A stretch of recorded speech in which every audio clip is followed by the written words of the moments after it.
Greg looked awkward when I found him at the bar, but he smiled and said, "There you are, boy. How about you grab a pitcher and sit in a booth?" As we sat there, we chatted for a few minutes about the Reds and whether they had a chance this season, and we came to the conclusion that third place was the best they could hope for, and about the latest political scandal. The mayor's chief of staff and the treasurer of the Catholic Diocese of Cincinnati had the same call girl. At least the story was original, and about some of the latest office gossip at Brockton Publishing, where he was a colleague of my wife, Susan. But I knew Greg had something on his mind, some reason why he was asking me to meet him for a beer. Finally, I just said, "So, Greg, what did you want to talk to me about?" There was a short silence, during which Greg looked more nervous than ever. He cleared his throat and hesitated several times. Then he said, "Look, Andy," Susan said. She told me that." I was just waiting. His eyes were glued to my face. I really had no idea what he was going to say. "Susan said that I should never mention this to you, that you like to keep it a secret. So, forgive me if I do wrong, you know? I don't want to make you feel uncomfortable, it's just, well, I need to make sure you really don't mind." "With what?" I asked, still not understanding what we were talking about. He licked his lips, looking unhappy. With the game. The game that you and Susan play where she. He made a vague gesture with his hands, and his voice broke as he looked at me, begging me to somehow finish his sentence. "Sorry, Greg," I said. "I still don't understand you." There was a long silence. Greg stared at me, and I swear I saw him turn pale. I waited again, motioning for him to continue. And finally, reluctantly, he said, "Andy, don't you know about Susan, that she had sex with other guys?" Greg had joined Susan at Brockton about a year earlier, leaving a low-level position at a New York publishing house to come to Cincinnati. He was about 28 years old, about 10 years younger than Susan and I. Greg was a big, heavy-set guy, good-looking in his own way. He was single, but seemed to have no problem finding female companionship. In fact, I saw him at book parties in Brockton, with several different attractive women. Of course, he met Susan first because they worked together, but I really liked him. Having discovered that we had a common interest in baseball, which bored Susan to tears, we had gone to a couple of Reds games the previous summer and thoroughly enjoyed ourselves. We also worked out at the same gym, and from time to time, Susan and I would invite him to dinner. He was a good guy, and I enjoyed his company. However, now I felt my face turn red with anger, and I said quietly, "Greg, what the hell are you talking about?" Greg pulled back from me to the other side of the booth. He was 4 inches and 30 pounds bigger than me, but he looked completely scared. "Andy, I swear to God, she told me it was a game you two played, that it turned you both on. It's incredible, man." He moved to get out of the booth, but I put my hand on his arm. "Hold on, Greg." I took a deep breath and forced myself to speak quietly. "I'll stay calm, I promise. And I'm not going to hit you or anything like that. But you can't just walk away from here. You have to tell me what the hell Susan told you." He nodded and sat back down heavily. "Okay, Andy, it's just, Jesus Christ, I can't believe you don't know about this." I stared at him, my thoughts swirling. "Susan told me that you two were playing a game. That you both are turned on by the idea of her having sex with other guys and then coming home and telling you about it. And she said that part of the game was complete secrecy, that none of the men she had sex with were ever to mention it to you. We should never have disclosed that we had sex with her, or that you knew anything about it. Part of the thrill for you two," she said, "was pretending it was a secret affair. And she also said that you felt a little awkward, that it turned you on, that other guys were, having sex with Susan. And she made me swear that I would never say a word to you about it." But I just couldn't do it, Andy. It seemed too damn weird to me, and I had to double-check with you to make sure everything was really okay. He must have seen from my face that I was stunned, and he looked more miserable than ever. Finally, I said, "So you slept with Susan?" Slowly, reluctantly, he said, "Yes, we did it twice. Once 2 weekends ago when your mom was sick and you were in Louisville for an overnight stay, and then again on Tuesday afternoon. We took a day off from work and went to my apartment. There was a long silence. My mind was racing 1,000 miles an hour. Shock, rage, sadness, self-deprecation. How the hell could I not know about this? Finally, I said, "And she convinced you that I was involved in this? That I'm okay with this being part of the sex game we played with her?" He nodded, relieved that my hands weren't around his throat. It sounded perverted, I admit, but she was so convincing. Said you guys have been playing like this for years and that it really turns you on? He frowned. Actually, that's exactly what she said. It really turns Andy on. He's all over me when I tell him about it. And she gave me this big, sexy smile. We sat for a couple more minutes. Finally, I said, "Greg, if it wasn't already obvious, I didn't know a damn thing about any of this. I thought I was married to a loving, wonderful woman, not a cheating bitch. I need to think about this. I have no idea what I'm going to do." Needless to say, it was quite a shock. I laughed good-naturedly. Then I leaned forward and looked at him intently. "Do 2 things for me, okay? First, don't sleep with Susan again." "Of course, Andy, I would never—" Greg nodded vigorously at me. "And secondly, don't tell her you talked to me. If she suggests meeting up again, just make up some excuse. I need to figure out how to deal with this. And I need you to keep her completely in the dark." Greg nodded again. "I give you my word, Andy. And look, I swear to you, I would never have touched Susan if if I didn't believe that you wanted it too. You're my friend, dude, and I feel like complete crap." He looked at me with tears in his eyes, and I had no idea how to answer him. Should I try to make him feel better or grab a tire iron and beat him to death? After Greg left, I pulled myself together and called home.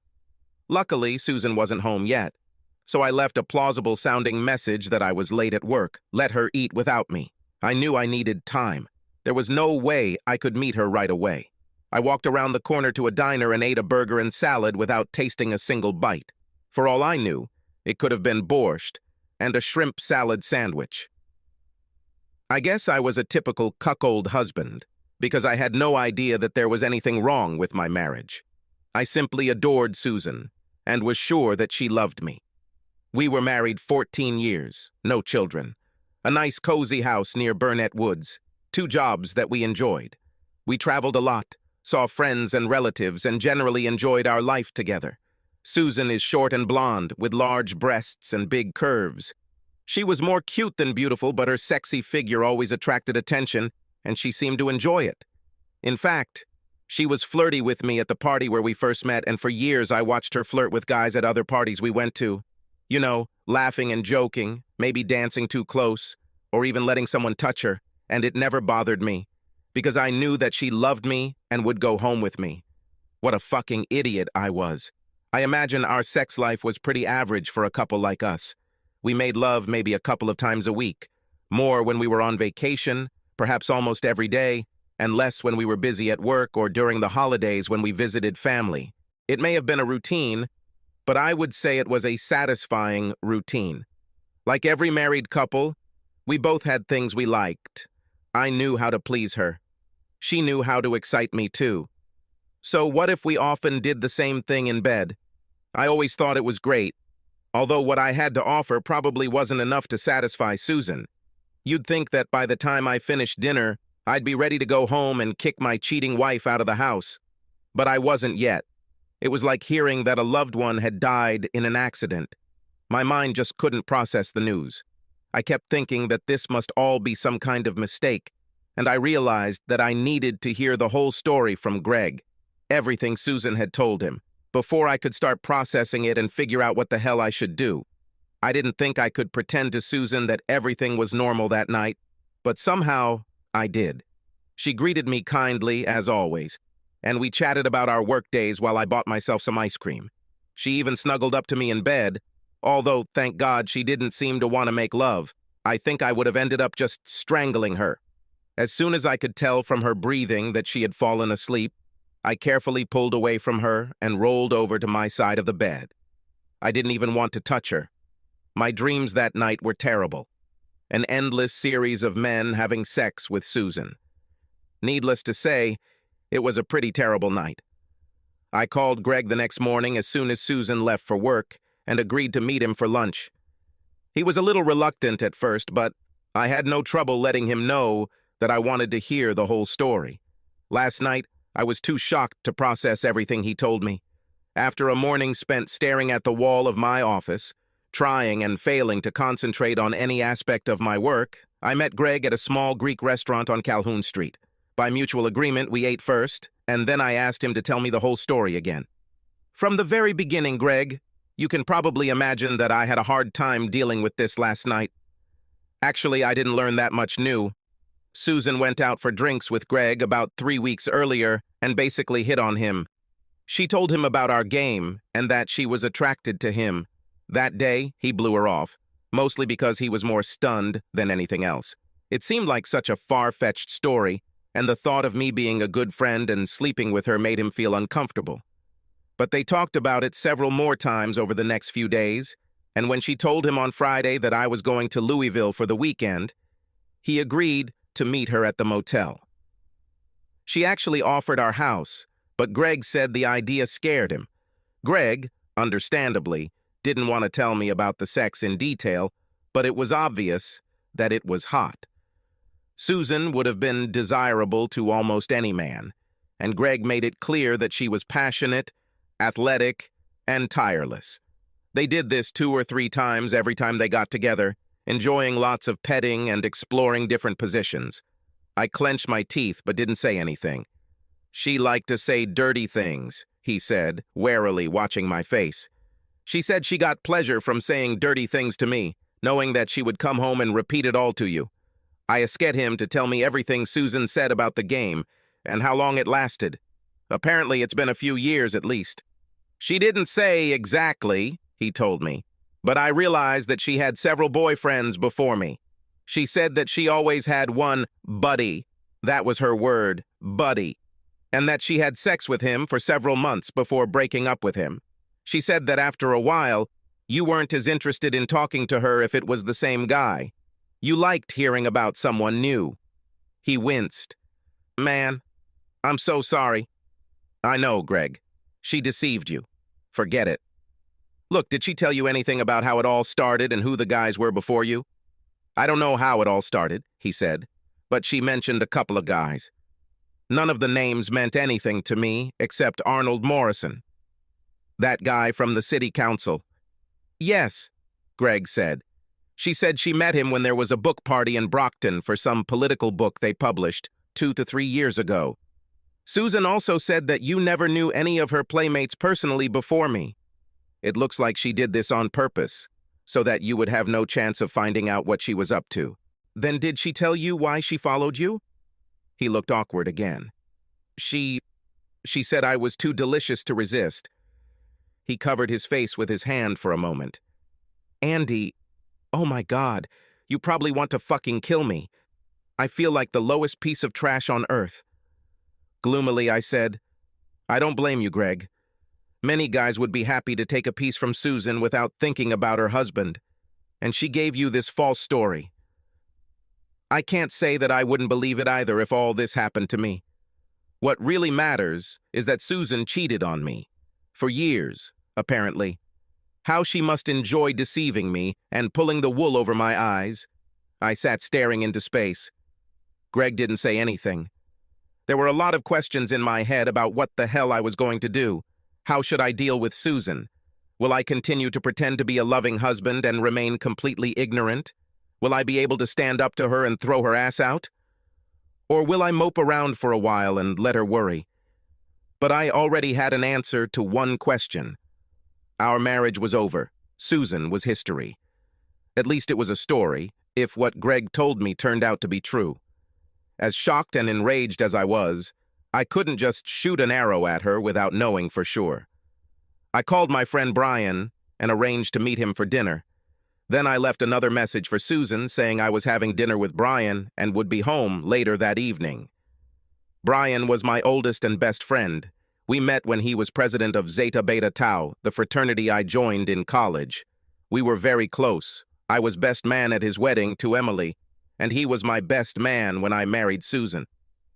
He had known Susan almost as long as I had, and I knew that he and Emily loved her. So he was just as stunned to hear the story as I was. Brian was amazing, just like I knew he would be. He let me tell it my way, asking just a few questions along the way. He was patient and supportive, even handing me a tissue without a word when I cried. We're not the kind of friends who say I love you to each other, but I knew he was in my corner and that helped a lot. When I finally finished speaking, he quietly asked me, "Do you know what you're going to do, Andy?" "Two things," I said. "So far, I only know two things. First, I must be absolutely sure that this is indeed true. I still can't believe it, you know? I was so sure that Susan loved me. And second, if this is true, then Susan is in for some very unpleasant times. I can't forgive and forget. That's not it. It's over between us, and from the way I'm feeling right now, it's not going to be pretty." He nodded. "I can hardly blame you. Believe me." Then he said, "How can Emily or I help?" Emily. She and Susan were friends too, although not as close as Brian and I. "Look, are you willing to keep this a secret even from Emily for the next few days?" "Of course, dude. We usually don't hide anything from each other, but this is a special case. I won't say a word to her until you give me the go-ahead." "Thank you, Brian. I appreciate it." I sat down and thought for a moment. The only name I have for one of Susan's friends is Arnold Morrison, and I was hoping you could help me find him. He has no idea who I am, but he'll probably want to talk to you. Brian was a political writer, a columnist for Time magazine, but he covered politics for nearly a decade for the Cincinnati Enquirer and was respected by everyone in the local political scene. "I can do this without any problems," he said, and we discussed for some time how to arrange everything. We then discussed how I should behave around Susan. Brian told me to pull myself together and pretend to be myself, not to give her even a hint that something was wrong until I was absolutely sure about everything. I shrugged and said, "I'm not sure I can do it, but I'll try." And in fact, I did almost as well as the previous night. Again, thank God, Susan pressed herself against me, but did not ask me to have sex. 2 days later, at 10:30 a.m., Brian and I sat in Arnold Morrison's large office, looking across the desk at him as he greeted Brian and me cordially. They greeted each other a little. "How are you? What does old so-and-so do?" And then he said pleasantly, "Well, Brian, what's on your mind?" He was a tall guy, just under 50. Quite handsome, I think, although a little cute, as is often the case with politicians. And he had that demeanor that many politicians have. He seemed very sincere and very interested in you. Is that what attracted Susan? I have no idea. "Arnie, I'm here on a very private matter, and you can be sure that we will keep this conversation confidential. I assume you've met my friend Andy's wife, Susan Cullen." Morrison did a very good job of keeping his face straight, but I saw his eyes widen slightly. Calmly, he said, "I think I met her, Brian, but I don't remember exactly when or where." I leaned forward. "Mr. Morrison, I have no intention of ruining your life if you are completely honest with us, but I know you had sex with my wife and I need to hear the whole story. The guy was a pretty cool client, I have to give him credit." He looked at us thoughtfully for a full minute, but without any panic on his face. Then he said, more to Brian than to me, "Is this completely off the record?" "Totally," Brian answered. "This is not for what I write. This is a personal matter. They don't write about this, it won't reach your wife. This will stay with the three of us." "And you don't write it down?" "I'm not writing it down," Brian said.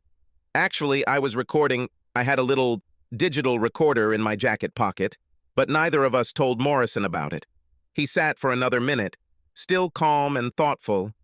Then he sighed. "I have a feeling I don't know the whole story either, Mr. Cullen," he said, looking at me. "Am I right that you didn't know about my, activities with Mrs. Cullen?" "Absolutely," I said. "Well," he said and stopped.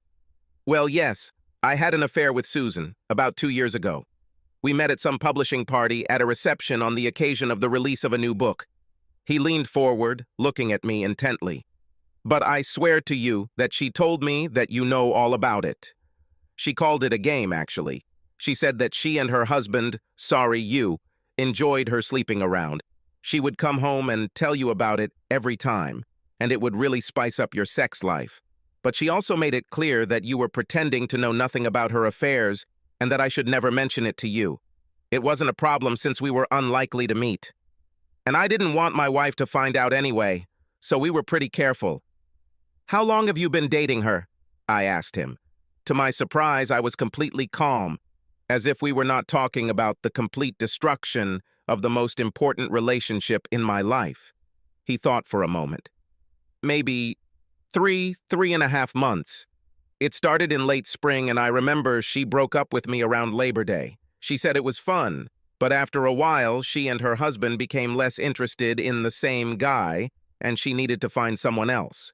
It all seemed quite perverted to me, but Susan is a very sexy woman. I never had any complaints. He saw the pain on my face and said, "Lord, forgive me." I shouldn't have said that. "It's okay," I said. I believed him that he thought he was playing a perverted game and not helping a woman cheat. As I told Greg, in the same situation, I could do the same thing. I definitely would if I were single. Where did you meet? In different places. We had to be careful. Obviously, I'm in the public eye to some extent, but I'm on the board of Public Housing Committee, and it's pretty easy for me to get the keys to some of the empty apartments in the buildings that the city controls. I was just saying that my staff was doing random checks. We usually met during the week for lunch, and sometimes spent the whole day together. Were there nights or weekends? I asked. 2 or 3 times when Susan said you were out of town. He looked awkward again. I came up with some story to tell my wife, and we spent the night at your house. I'm so sorry, Mr. Cullen. I nodded. I didn't need to ask him what the sex was like, imagining it was bad enough. Has she ever told you about her other lovers? Or about how long she and I were supposedly doing this? I think she once said that I was the 4th or 5th guy she'd done it with. I remember that she flattered me. She said, "And you are the best of all of them," or something like that. It was most likely nonsense, but I didn't mind when I heard it. We sat in silence for another minute. "Is there anything else you can tell me?" I asked him. "No, I do not think so." "I'm very sorry," he said. "I don't hold a grudge against you," I replied. "You cheated on your wife, but that's your business. As for Susan, I can't blame you for believing her story." Morrison looked at Brian. "Confidential?" he asked again. Brian nodded and stood up to shake Morrison's hand. "I give you my word, Arnie. I'm sorry we had to put you in a difficult position, but my friend needs to know the truth." "Of course," he said, and politely led us to the exit. At the corner, Brian stopped and put his hand on my shoulder. "Are you okay?" I sighed. "Yes. I knew what I'd hear. It's just, well, it's one thing to know it, and another to have it confirmed. The last nail in the coffin. Do you want to sit and talk? Or have lunch? Or even go score a bucket of balls?" "No thanks, Brian. I'll be okay. I'm going to walk in the park until I'm hungry, then I'll have a snack and go back to work. But do you mind if I invite you and Emily to dinner tomorrow night?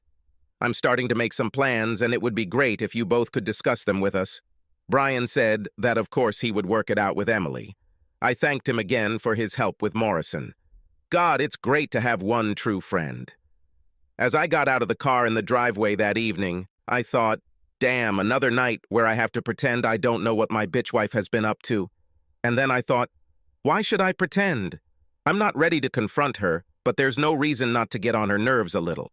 Susan was getting dinner on the table when I walked into the kitchen, and she smiled and said, "Hello, honey, the food will be ready in a minute," and kissed me. I smiled and took a bottle of wine from the refrigerator. For the first few minutes of dinner, she chatted about her day, then finally she started to notice that I wasn't talking much. "Rough day, Andy. You look awfully quiet." "Yes, actually," I said, looking at her. "Quite heavy. I seem to have discovered that I can't always count on the people I thought I could count on. I'm sorry." she said, looking serious. Is it something at work?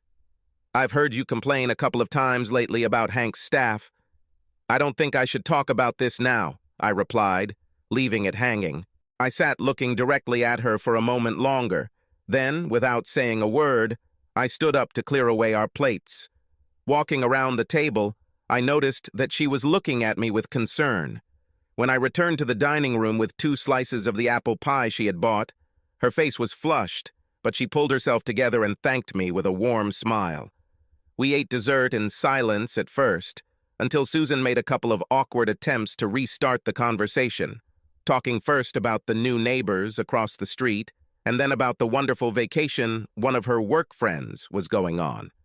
When we finished dessert, she stood up and walked over to my chair. Leaning over and hugging me, she rubbed her cheek against mine and said, "Would you like some coffee? Or something else tasty and hot?" I couldn't help but think that if I had received a similar invitation on another evening, not when I had just learned of her years-long infidelity to me, I would have been delighted. Instead, her suggestion only increased my rage.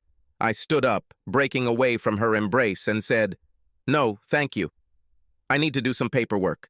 Without looking back, I left the room and walked down the corridor to my office, leaving her watching me go.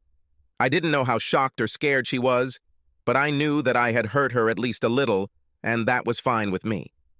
I planned to stay late and come to the bedroom after she was asleep, but around 10 I was tired and thought, fuck it, why should I avoid her?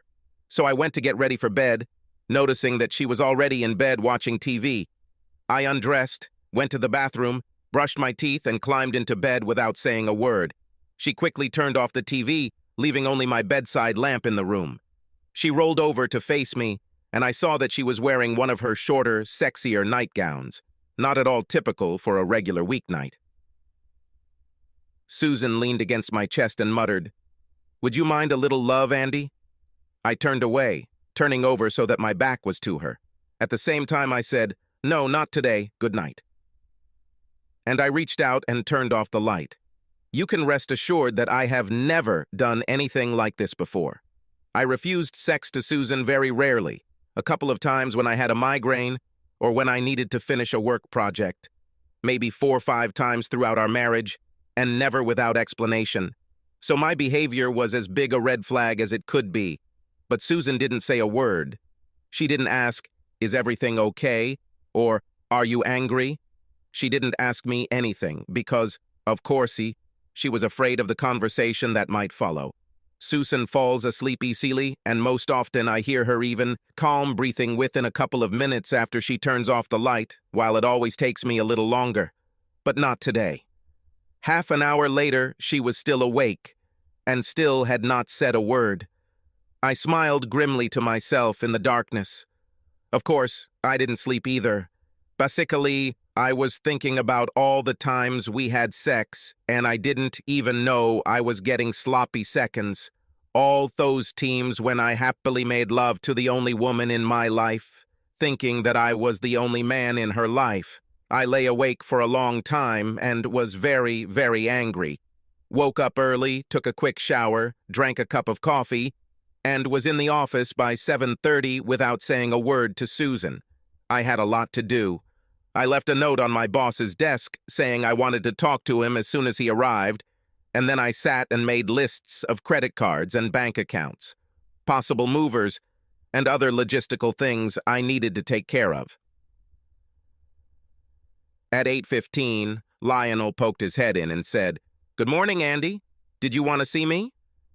"Yes, thank you, Lionel. Can we talk here for a minute?" I got up to close the door. I worked with Lionel Brundage for almost 10 years. I considered him not only a friend, but also a boss, and I decided that I had to trust him. "Please keep this a complete secret, okay, Lionel? I'm afraid I have bad news. I found out that Susan cheated on me, and I'm going to leave her. As soon as I can, really. So I wanted to know the name of that bounty hunter who called you about me last year. One executive search firm showed interest in me, although the conversation never went very far, because at the time I was perfectly happy to stay where I was." Lionel was stunned and said so. In fact, the word Jesus featured prominently in his first remarks. But, as we discussed everything, he got over his shock and wanted to be helpful, just as I had hoped. By 10:15 a.m., I called the company and spoke with the guy who was interested in me last year. At 10:45 a.m., I faxed my resume to him, and at 2:25 p.m., we were on the phone again, discussing 3 suitable positions. The best one was working as a fundraiser for a large non-profit organization in Chicago. The job was much like what I was doing now, but with more support staff, and the salary would have been at least 20% higher. They had been trying to fill the vacancy for almost 4 months and were ready to act quickly. I told the headhunter to let the nonprofit know that I was interested and could get an interview as soon as possible. I was getting ready to leave the office at about 5:50 when the phone rang and a loud voice said, "Mr. Cullen, I'm Ted Ruska with Global Resources in Chicago. I understand you might be interested in our position on fundraising. We had an amazing conversation for almost half an hour, at the end of which he invited me to Chicago to meet with the board of directors. The trip will take place in 2 days, and I gladly accepted the invitation." Dinner with Brian and Emily was both reassuring and painful. Encouraging because it reminded me that I have 2 truly amazing friends supporting me. Painful because I had to tell Emily the story, which meant going through it all again. She was stunned and full of compassion and concern for me, and just furious with Susan. "What a bitch," she said quietly, and I saw that her fists clenched. "I just can't believe it." She looked at me, and seeing the pain on my face, her gaze softened. "I'm so sorry, Andy," she said, taking my hand. "What can Brian and I do to help?" "Just be my friends," I said, wiping away a couple of tears. "I know I can get through this, but I have to admit that being myself right now kind of sucks. But knowing that I have you 2 to talk to helps a lot." Brian squeezed my shoulder, and they both told me how much they wanted to help in any way they could. We ate our dinners, and I told them my plans: get a job out of town and just disappear. I wasn't interested in destroying Susan or publicly humiliating her. I just wanted to leave, and I wanted her to wake up one day and suddenly find that her marriage was over, her husband was gone. That would be punishment enough. I told them about a potential job in Chicago. This sounds very promising, and if everything works out, I will almost certainly agree. And then I'll just disappear and let Susan go crazy trying to find me. I knew I couldn't hide forever, but I intended to explain my situation to my new employers and ask them to hold off on publicly announcing my hiring for a month or so. With a new cell phone number and a new email account, and Lionel's cooperation at work, I was confident that I could remain undetected for a couple of weeks, long enough to cause Susan some distress. So, when this all blows over, I'm going to ask you guys to lie for me because I'm sure you'll be the first ones she calls. Just tell her that you don't know anything about it." Emily smiled grimly. "And to think, I considered her one of my best friends." "Andy, you know you can count on us. And I'm looking forward to telling her what I think when she calls. This selfish liar—" "Well," she said, a little embarrassed, "I think you can understand what I think about what she did." "Does this mean I can count on you to be faithful to me, baby?" Brian asked, teasingly. She playfully slapped his arm. "Yeah, that means— and you better not have anything behind my back, big guy, unless you want to be left without your dignity." We all burst into laughter, and our dinner turned into a relaxed evening full of humor and affection. I am almost was able to forget about the suffering and rage that I carried within me non-stop for several days. When I returned home, it was late. The bedroom was dark, but Susan was still awake. During the workday, she sent me several friendly, light-hearted emails. But the only thing I did was send a short reply, reminding her that I would be home late after dinner. I didn't say with whom. "Hey, baby." Her voice rang out in the darkness, delightfully relaxed and sleepy. I was painfully reminded of how much I loved Susan and how sexy I still found her. If only this were all just a nightmare. If only I could believe that I still have a faithful, loving wife and dive into her arms. "How was dinner? I missed you today." "Everything was fine," I said bluntly. "I had dinner with Brian and Emily. It's nice to have friends, people you can trust." She sat down. "But why not?" She left the question unfinished. Just like the night before, she was afraid to say anything that might lead to a conversation she didn't want to have, and so she was stuck. Tau shit, I thought to myself. Instead of saying anything else, Suzanne waited silently while I got ready for bed, and when I lay down, she rolled over and took me in her arms. You failed me last night, baby, she purred in my ear, pressing her beautiful, soft breasts against me. Any chance I'll get some of that good love today? I chuckled to myself. I'm sorry, Susan, I said, turning away from her hug. I'm still worried about the problem I told you about, and I'm really not in the mood. I could practically hear her mind racing. After silence, she said, Okay, honey, I understand, but I hope we make love soon. I miss you so much. She lovingly stroked my arms and shoulders and then moved to her side of the bed. Once again, it took her quite a long time to fall asleep, and it took me even more time. Over the next few days, everything moved quickly. My trip to Chicago to interview with the Global Resources Council went very well, and I accepted the job starting in 10 days. I immediately spoke with Lionel, who was understanding that I notified him so quickly. We agreed that I would continue to consult with him part-time for a month or so until my replacement got up to speed. I owed him a lot, and I made sure he knew I wouldn't let him down. 4 days later, I made a second trip to Chicago, working with a real estate agent whom Ted Hruska knew, and found a nice 2-bedroom apartment just minutes from my new office. I signed the lease, then quickly went to the furniture store and bought everything I needed to decorate the apartment. I arranged for the manager of my new building to handle the delivery, so everything was ready when I arrived. I even made arrangements with Eileen Stambaugh, who would become my new administrative assistant, to purchase bed linens, towels, and some basic kitchen supplies. Eileen was happy to help, especially after I promised her dinner at the best restaurant in Chicago. By the time I returned to Cincinnati for the second time, there wasn't much left to do. I needed to clear out my office at the university, pack my clothes and other things I was taking with me from home, and make all the financial arrangements to separate my life from Susan's. I could do everything except packing in my office, and it was all finished by Friday.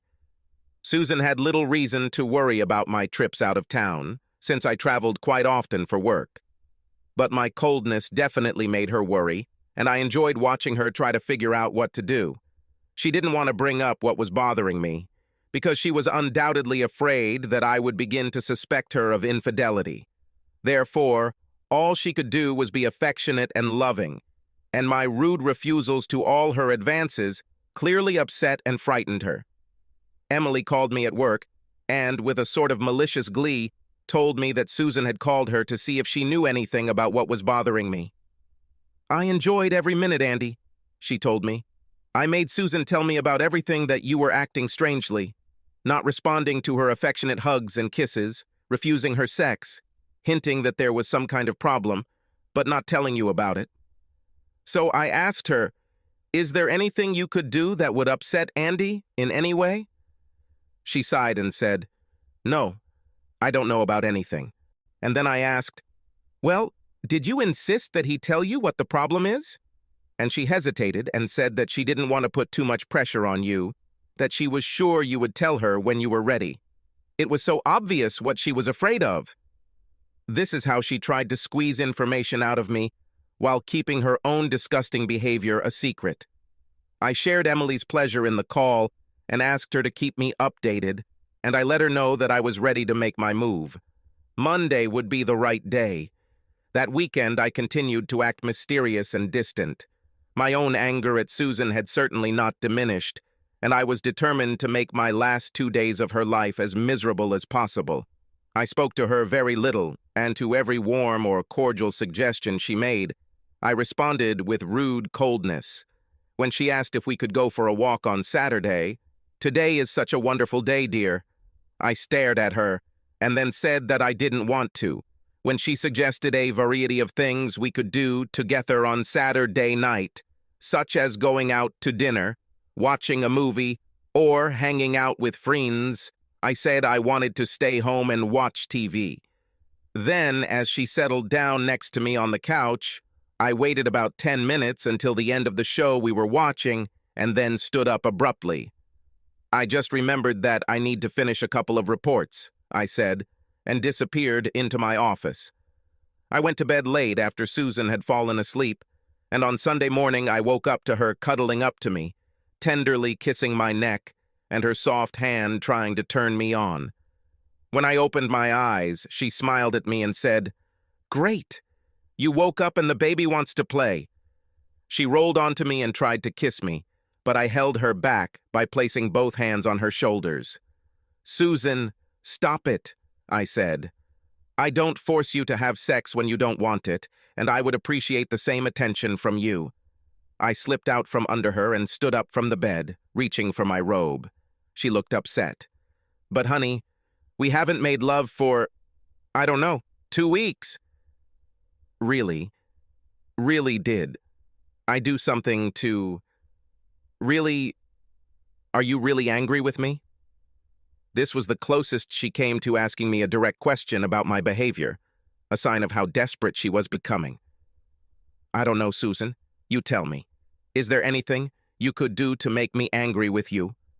I said this calmly, but coldly. Silence. She was looking down. Then she said, "No, baby. Nothing that I could think of." And she looked at me pleadingly, afraid to say anything else. "Then I guess we're done," I said, and headed to the kitchen to make coffee. Susan must have been intimidated by our conversation because she spent most of the rest of the day avoiding me. However, I heard her talking on the phone several times. I think she was talking to a friend or lover, for all I know, trying to get help to figure out how to deal with me. While she was at the grocery store, I quickly called Greg to ask if he had spoken to Susan. He said she had talked to him at work 2 days earlier and asked if he had seen me lately. She said you looked distracted and distant, but she pretended not to know why. So I just told her I wasn't talking to you. That seemed like the easiest thing to do. And then she said that she was looking forward to resuming the game with me. But it was probably better to wait a little until she knew what was bothering you. I pretended to be disappointed, but of course, I agreed. "Thank you, Greg. It will all come out soon. Please, whatever you do, don't let her know anything about our conversations, okay?" Greg again promised that he wouldn't tell her anything, and we hung up. Monday morning after breakfast, Susan came into the bedroom to finish getting dressed for work and was surprised to see me in sweatpants and sneakers. "Aren't you going to the office today, Andy?" "No. I need to take care of a few things, so I took the day off." She looked at me for a moment. Then, almost timidly, she said, "Well, since you're in no hurry, maybe we can make love." She smiled warmly and added, "I don't mind being a little late for work." Looking at her, I deliberately forced myself to think about her having sex with Arnold Morrison or some other faceless man. My loving wife is the woman to whom I gave my life. That was all that was required. I said, "No, I don't think so," and left the bedroom without looking at her. I went down to the basement to find my suitcases and didn't come up until I heard her car pull out of the driveway.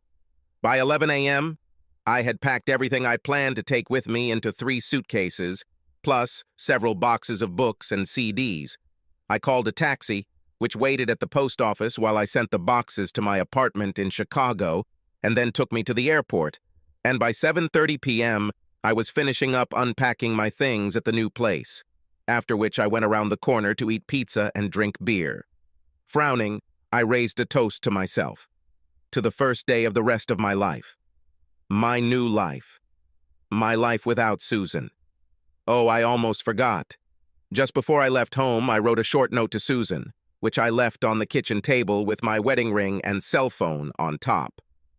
The note said, "I learned about your game, so here's my game.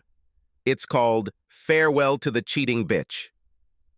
My first week at my new job was busy and exhausting, which was great because I missed Susan like crazy. It's not that I wanted to be with her. It was over. Every time I thought about her, I was overcome with rage. I even admired the grotesque perfection of the way she betrayed me. But just because I was angry and hated her guts didn't mean I didn't miss her. I loved her for so many years, loved everything about her. These feelings don't just go away. Instead, they are mixed with new ones. Love and hate swirl together as if they were in a washing machine. Overall, I was very pleased that global resources kept me on my toes. When Friday came, I was grateful that I could just come home, watch part of the ball game on TV, and go to bed. But the weekend was difficult.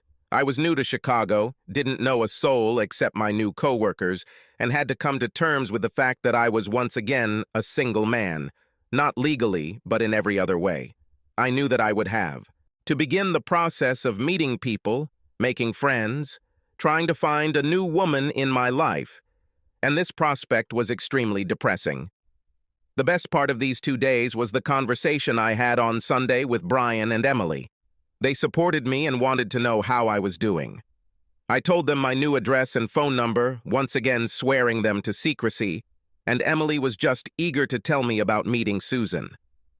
She called us on Monday evening during dinner. She was almost hysterical. She was crying so hard I could barely understand her, but eventually I made out what she was saying. "He's gone! Andy's gone!" She couldn't calm down, and I told her that I'd be there right away. When I arrived, she was in terrible condition. Her hair was a mess, her makeup was smudged with tears, and she could barely speak coherently.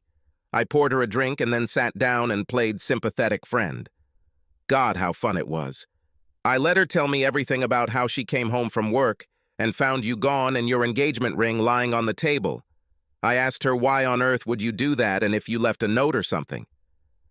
And then, Emily said with glee, she looked at me and cried even harder, and finally she said, "Oh, Emily, I cheated on him." I pretended to be completely shocked. I think I said something like, "No, Susan, you didn't cheat." And I acted very angry, got up and walked around the kitchen, stopping and looking at her all the time. She looked guilty and scared. Finally, I said, "I'm sorry, Susan, but I just can't stay here right now. I love both you and Andy, and I can't believe you would do something like that to him. He was the best, the most loving." And then I just said, "I'll talk to you in a few days when I calm down," and left. I left her right there in the kitchen, with tears in my eyes. Even over the phone, it was easy to hear the satisfaction in Emily's voice. I knew that Susan would be frantic to find me. And frankly, I was hoping that not being able to find me would drive her crazy. The fact that I missed her so much made me even angrier. How dare she, the woman I gave so much of myself to, act so incredibly selfish and make me so damn miserable. Over the next 2 weeks, I kept in touch with Brian and Emily. They were like a lifeline for me, allowing me to talk about things in Chicago, about my new job, and sometimes about how lonely and empty I felt. They listened to me patiently and advised me to hold on. They were great. Susan called them every day and asked if they knew anything about where I had gone. According to them, she was desperate. I also quickly called Lionel, who told me that Susan came to see him the day after I left. She almost fainted when she found out that I had quit my job and left no address. After my 3rd week in Chicago, I flew back to Cincinnati at the invitation of Brian and Emily and spent the weekend with them. It was a great chance to relax and take my mind off the pain I was carrying within myself. Over dinner on Saturday, Emily told me about her last visit from Susan. She came to see me on Thursday, still trying to find you, still in complete despair. She's talking about hiring a private investigator or something to find you. She has this idea that if she can talk to you, then you will be able to understand everything and you will forgive her. I raised my eyebrows. Unlikely, I would say. But I'm interested to hear her version. Did she tell you about this? Emily's eyes sparkled. I said, "Listen, Susan, you've been moaning and groaning about losing Andy for 3 weeks now. We've been friends for years. When the hell are you going to tell me what you really did? How bad was it?" And she told you? Well, Emily, I have all your attention. Lay it out. That evening, I learned a hell of a lot about my wife, and none of it I wanted to know. Emily began by telling the story of Susan's first betrayal with some charming British man she met at a book party. He chatted with her throughout the event and invited her out for drinks afterwards. Emily said, "Then she told him that she was a married woman and couldn't just leave with him. But instead of telling him off, she asked what hotel he was staying at and then said she would meet him at the bar in one whore. And then they met, drank, went up to his room and went to bed together. I sat staring out the window. It wasn't news after all. I'd known she'd been cheating for years, and it had to be the first time. But it really hurt. She said, "Why?" I asked her about it, believe me. And she looked embarrassed and said, "I was bored." I know that's no excuse, Emily, but it's the truth. Andy and I had a great life and a good sex life, but it was the same thing all the time. Nothing special. Or another. So predictable, you know? And then this sexy guy showed up with a great accent, and I thought, wow, this is going to shake things up. She said the sex was a lot of fun, nothing cosmic, just exciting because it was someone else, after all these years. And that the next week, she tried to have more sex with you, and it was better than usual. And then, she said, she told herself it was a win-win situation. She can have sex every now and then, discreetly, and it will spice up her sex life with you at home, and everyone will be better off for it. Can you believe this shit? Over the next hour or so, Emily told me the rest. Susan gradually got into the habit of finding a guy for sex every couple of months. At first, these were one-time dates, but then the fifth or sixth guy turned out to be amazing in bed, and she wanted to meet him again. Their affair lasted 3 months until he became engaged to the woman he was dating. According to Emily, Susan realized that after the first time, extramarital sex became even hotter as she and her new lover learned to please each other. So her new plan was to have short-term affairs, 6, 10, maybe 20 times with a guy until the excitement began to wane. What about the game? I asked. She said it started when the guy she was sleeping with started getting possessive. It occurred to her that one of her lovers might become too attached to her and threaten to tell you about it. So she decided that if they thought she was sleeping with him with your knowledge and permission, then they would know that she would never leave you and that she would not be vulnerable to blackmail. She was damn proud of herself for this little idea, I have to say. She even giggled a little when she told me. Brian brought me another beer, and I sipped it, thinking dark thoughts. Nothing Emily told me was much different from what I had imagined, and yet listening to it was indescribably painful. To feel like such an idiot. To feel like I judged so poorly the person I loved and trusted more than anything in the world. How could I be such an idiot? She was bored. I mean, Jesus fucking Christ, don't all married couples get a little bored, a little callous? But what's the right way to deal with it? Come to me and say, honey, let's find some fun ways to spice up your relationship. Vacations, toys, role-playing games, but don't sleep with other guys. I don't remember ever being bored with her, but of course there were times when sex was a chore. Still enjoyable, but routine. And God knows, I would be very happy to try something new. Not that I have ever been given such an opportunity. No, Susan decided to spice up her own sex life, not mine. As I prepared to fly to Chicago on Sunday, Brian asked me what I was going to do with Susan. Are you just going to leave her to her fate and wonder what happened to you? Or are you planning to somehow end her life once and for all? I shook my head. I haven't decided yet, to tell the truth. Maybe one thing and then another. Maybe I'll just let this drag on until she finds me and then have a nice little surprise. I told him what I was thinking and he chuckled. Sounds perfect, Andy. It's just a pity that I won't be able to be present. To my surprise, several more weeks passed before Susan found out where I was. Brian told me on the phone that she went ahead and hired someone to look for me. So I guess that's what she did. I didn't really care about that, but on Thursday I came home from work to find a long, rambling message from Susan. Thank God I found you, baby. I'm so sorry. I'm so sorry. I love you more than anything in this world. Please give me a chance to explain everything. I miss you so much. I will anything to make amends. You know you're the only man I love. And another 5 minutes. Everything in about the same spirit. There wasn't a single word that wasn't completely predictable. Not a single word that would make me less angry. I don't know what she expected. You can't cheat on your husband again and again for many years and then say, "Oops, it's my fault," and he will forgive you and take you back. Sorry, Susan, but that won't happen. So, it looks like it was time to start the denouement. I knew she would keep calling. Simply ignoring her wouldn't work in the long run. The next day, I invited my assistant Eileen to a long lunch. She had become a good friend of mine and already knew most of the unfortunate story of how I unexpectedly came to work at Global Resources. She was a pleasant middle-aged lady, married with 3 children and very smart. In fact, the best assistant I ever had. I told her what I was planning for Susan, and she threw her head back and laughed. "I like it, Andy. I can't think of anything more appropriate." She laughed again. She seemed delighted with my idea. "Yes, but I'll need help finding someone. I'm not very, let me try, okay?" She interrupted me. "I have a couple of ideas. Before you do anything else, give me a few days." I raised my eyebrows in confusion. "Is it true?" She nodded, smiling, and I said, "Well, okay. But that's hardly what your administrative assistant is typically asked to do." We both laughed. Susan kept calling, at least every other day for the next 2 weeks. Her messages were shorter, but they weren't anything new, and they certainly didn't make me want to talk to her, let alone forgive her or let her back into my life.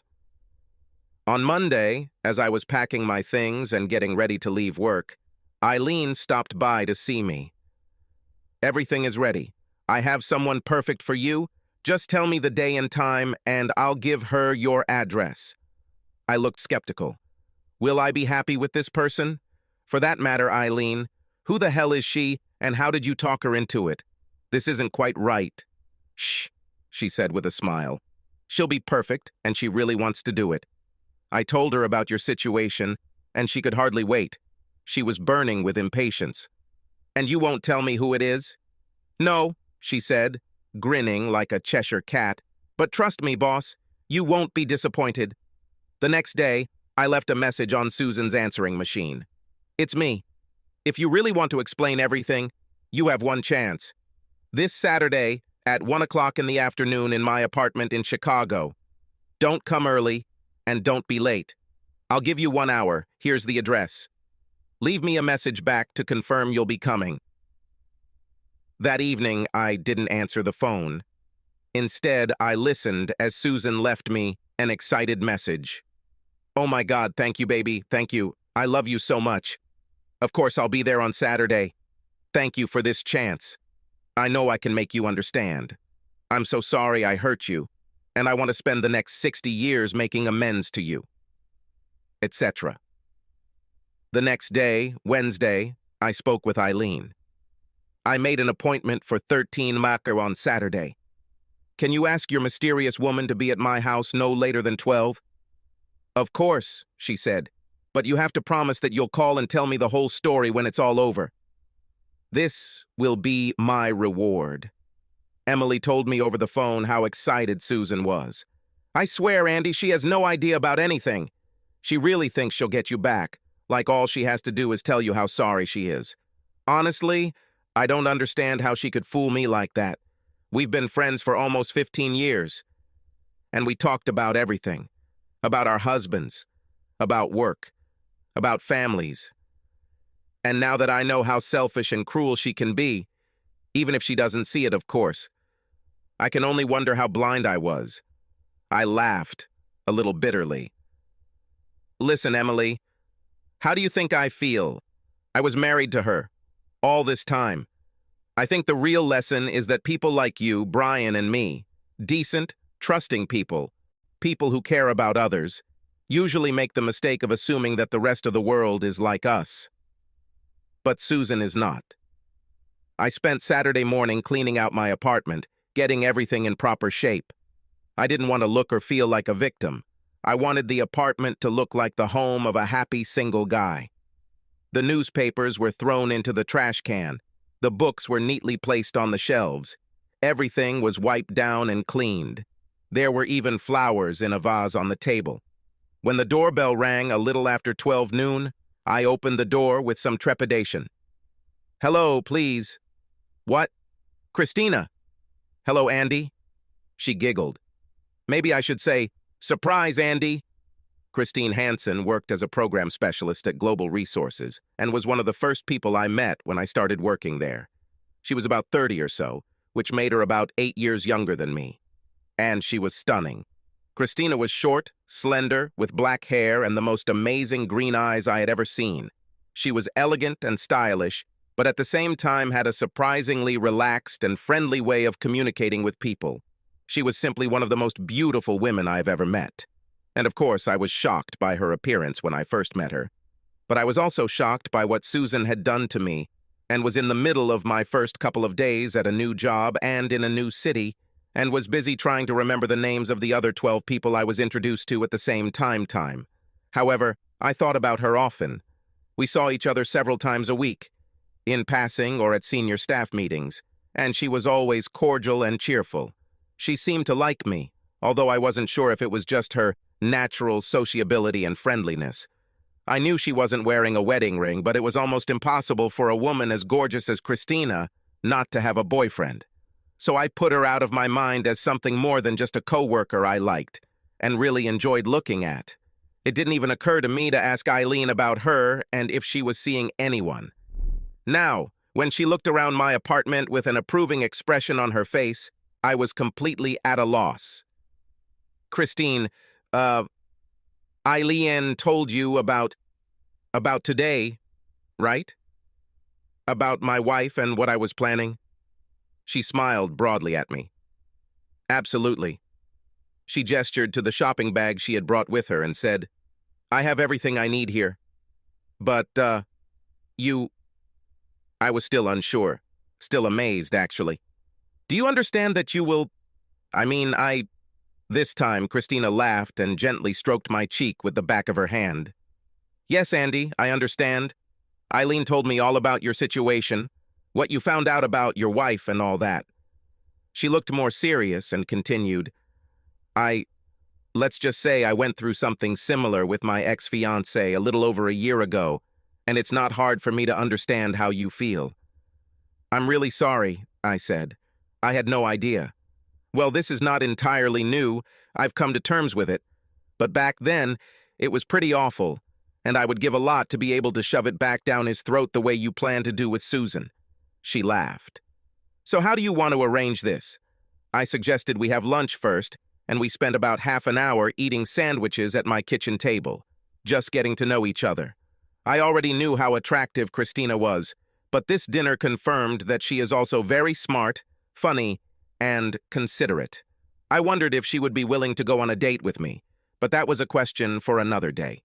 When it was about 12:45, I said, Christina, if you're sure you're ready for this, maybe it's time for you to go to the bedroom. I'm ready, she said brightly.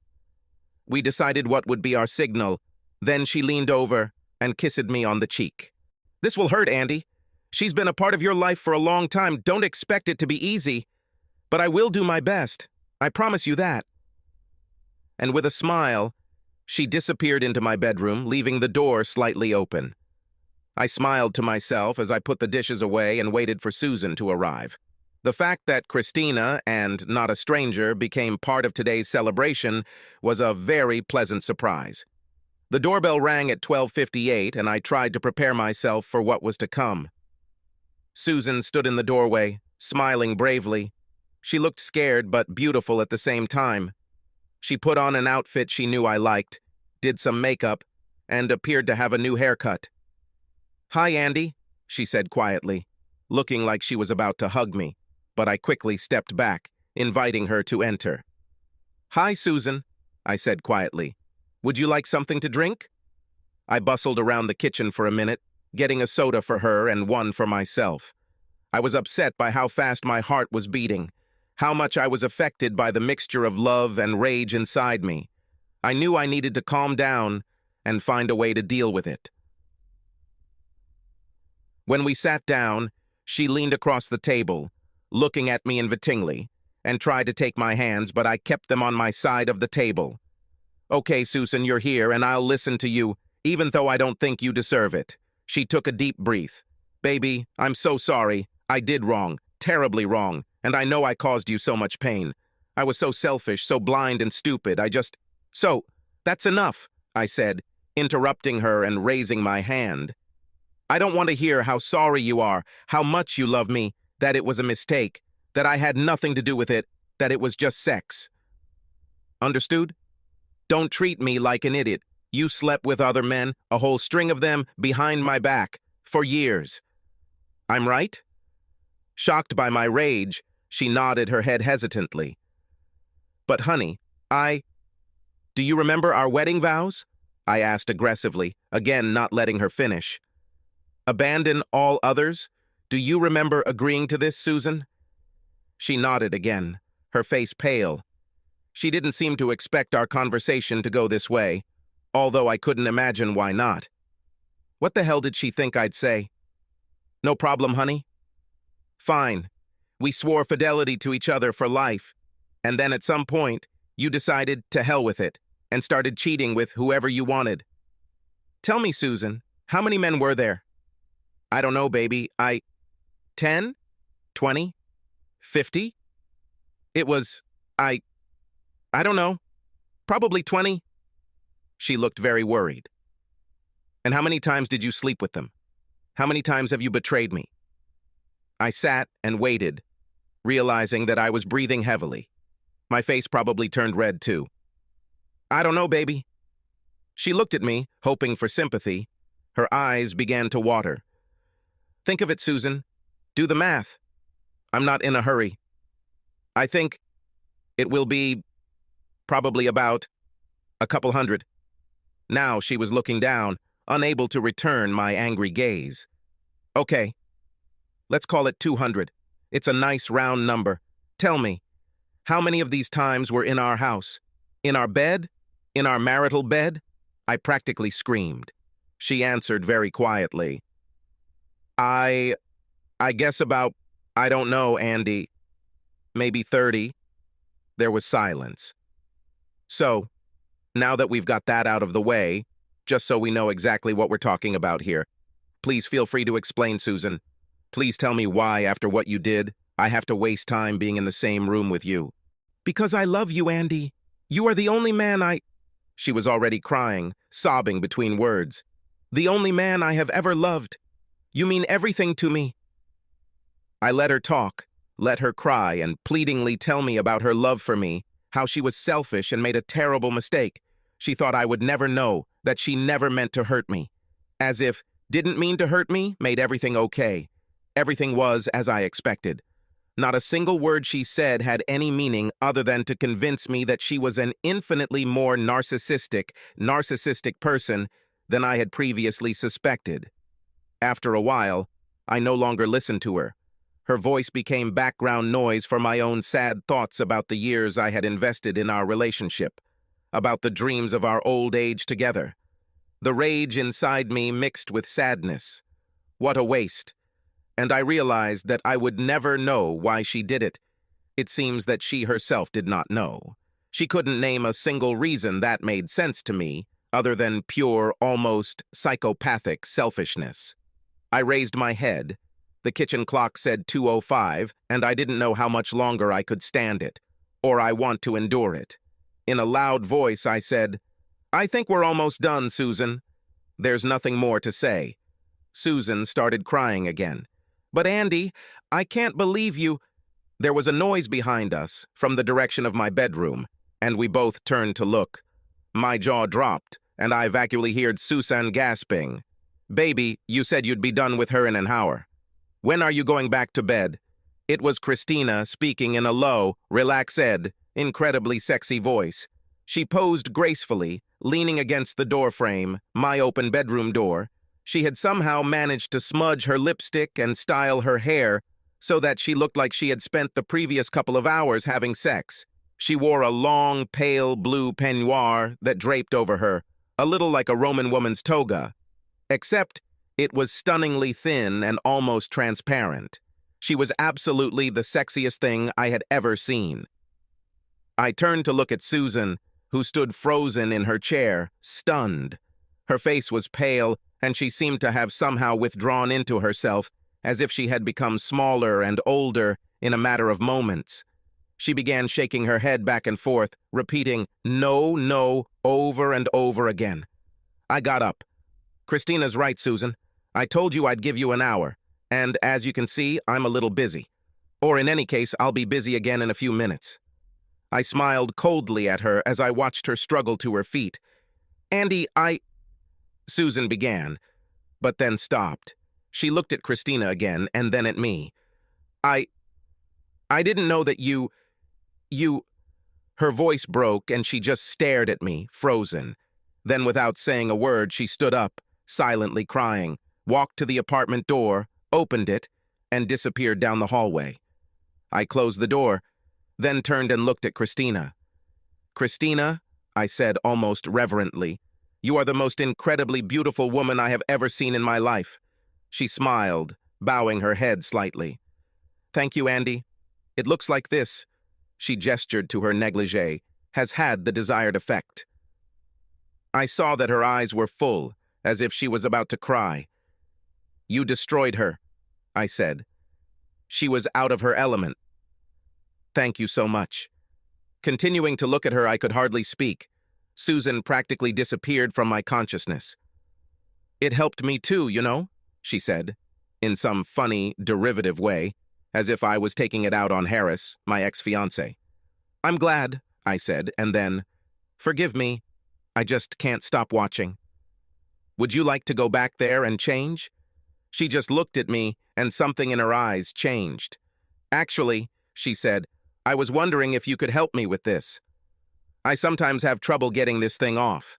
She laughed at my surprised expression and came over to put her arms around my neck tenderly. "I'm serious, Andy. It feels right, like the next thing that needs to happen here, for both of us." And then she kissed me, so lightly and sweetly that tears came to my eyes.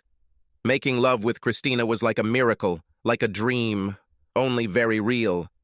We hugged and touched each other carefully, with love. It took us a long time. There was not a single part of her body that did not arouse my admiration. We lay together, lightly kissing, stroking and caressing, whispering to each other. It was very exciting, but not rushed or feverish. The aftertaste as she sleepily snuggled against me was truly heavenly. I was afraid to utter a word, kindness, or gratitude. I was afraid to break the spell. So we lay together. I felt blissfully happy and hoped that she felt the same. Half an hour later, she muttered that she had to go and got out of bed, gracefully exposing herself. I started to get up, but she gently pressed me back. "No, it's okay, Andy. Just rest." She disappeared into the bathroom with her clothes, and when she came out fully dressed, she came and sat next to me on the bed. Leaning over, she smiled and kissed me tenderly. "I didn't know this would happen, if you're wondering," she told me. "But after I heard your conversation with her, I decided that I wanted this. I decided that this was right. Was it a kiss?" I thought. "Did she tell me kindly that it was a one-time thing?" I couldn't say and didn't know what to answer. "Thank you, Christina. It was the most loving, most generous, and beautiful thing anyone has ever done for me." Smiling, she replied, "I did it for myself too, Andy. And you did a lot of good for me, not just for my ego." And with that, she kissed me again, said, "No, don't get up," again, and disappeared from the apartment. I slept for a couple of hours, exhausted from both the confrontation with Susan and the extraordinary lovemaking with Christina. And it was real lovemaking, I had no doubt about it. This wasn't just revenge sex, and it was much more than just an act of comfort on her part. I woke up around 5 o'clock and wandered aimlessly around the apartment, straightening things, a little dazed and thoughtful. Suddenly, without allowing myself to think about the dubious wisdom of what I was doing, I found Christina's number and called her. "Hi, this is Andy," I said, suddenly nervous. "Hi, Andy," she said, and I heard a smile in her voice. "I hope this wasn't too strange for you," I said, not knowing what to say. "You were so kind and so incredibly sweet and sexy and, well, I just needed to thank you again and tell you how special you are." "It wasn't strange for me at all," she said. "Just amazing. I'm not usually that spontaneous and, Well, I guess what I'm saying is that I need you to know that I don't do this all the time. Just jump into bed with men like this. I would never have thought that. I can say that it was something special, I finished unconvincingly. Listen, I said, leaning forward. Would you like to have dinner with me tonight?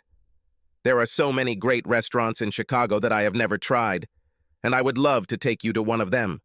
There was a short pause, and I waited, suddenly horrified. After the longest 5 seconds of my life, she said, Yes, actually, that would be very nice, Andy. I'd love to. We talked a little about what to eat, what restaurant, when and where I would pick her up. It felt like it was really going to happen, and I felt my whole body smiling. Then she said, Andy, after dinner, is it okay if I come over and stay with you for the night? I invited Brian and Emily multiple times, but it took another 3 weeks before they could find a free weekend to come visit me in Chicago. They stayed at one of the nice hotels downtown and let me show them around. The lake, the museums, Wrigley Field. Saturday night, we were having drinks at the Fairmont Hotel bar while waiting for our dinner table. I told them some of the details of my last conversation with Susan. Not that they hadn't heard most of it over the phone, but we all enjoyed my retelling. Suddenly, they put a hand on my shoulder. I jumped up, smiled at the most beautiful pair of green eyes I had ever seen, kissed Christine and said, Emily and Brian, meet Christine Hansen. Christine, this is Emily and Brian O'Halloran. They greeted each other as I helped Christina sit down and ordered her a drink. We began to chat politely, but I noticed that Brian was rather silent, just looking at Christina. A couple of minutes later, he interrupted me in the middle of the story. He gestured to Christine and said, Oh my God, Andy, have you ever landed on your feet? We all laughed, and luckily no one laughed harder than Emily. She knew she wasn't as beautiful as Christine, but she also knew that Brian adored her, and his admiration for Christine didn't bother her at all. As we walked to dinner, both women walking a few steps ahead of us, Brian quietly said to me, Are you two really, dating? I nodded. So far, so good. To tell the truth, I have a hard time believing it myself. And she's not just beautiful, she's the whole package. Generous, cheerful, affectionate. Brian had already heard some of this story, in particular that Christina had also experienced infidelity. He said, Well, I think your common tragedy was a kind of luck, almost. I don't know about tragedy. It seems more common. Something like, we were both duped by selfish assholes. Well, it doesn't matter, he said. He put his hand on my shoulder. I'm very happy for you, Andy. It looks like everything is going really well, more than well. I smiled at him as we walked to our table behind two lovely women chatting together. I'm living the dream, buddy, I said. Subscribe to our channel so that your second chaff doesn't cheat on you, and go ahead and listen to the next story, because this story is nothing compared to the next one.